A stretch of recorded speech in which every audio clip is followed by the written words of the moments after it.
신규 확진자가 5천 명을 넘어섰습니다. 역대 최다 기록인데요. 이런 가운데 국내에서 처음으로 오미크론 감염 의심자도 발생했습니다.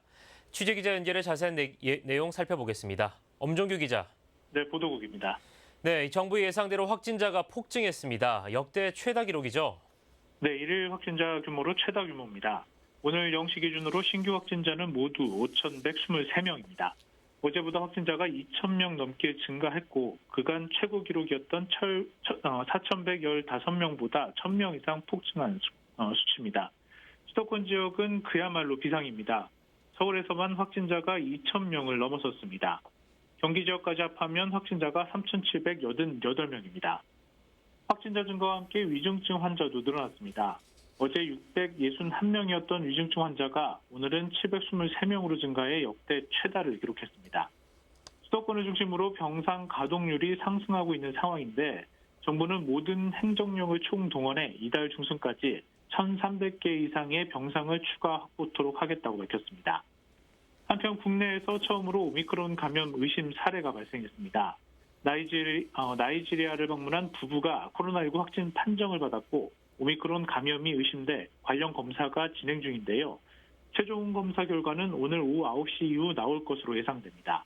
정부는 국가별 위험도와 확산 정도를 지속해서 모니터링하고 평가해 입국 제한국을 확대한다는 방침입니다. 네, 한편 정부가 코로나19 확진자의 재택 치료를 의무화한다는 발표가 있었는데요. 어떤 내용입니까?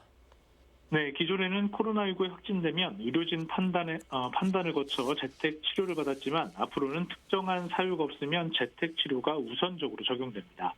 입원을 해야 할 정도의 증상이 있거나 주거 환경이 열악한 경우 보호자가 없는 노약자의 경우는 제외됩니다.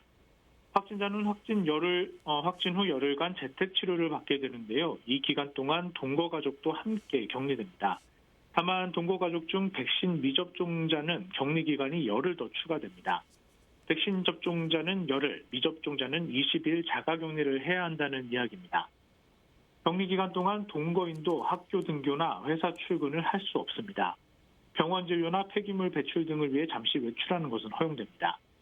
정부는 동거인까지 격리를 해야 하기 때문에 생활지원금을 추가로 지원하고 학생의 경우엔 결석 처리가 되지 않도록 교육부를 통해 조치할 예정입니다.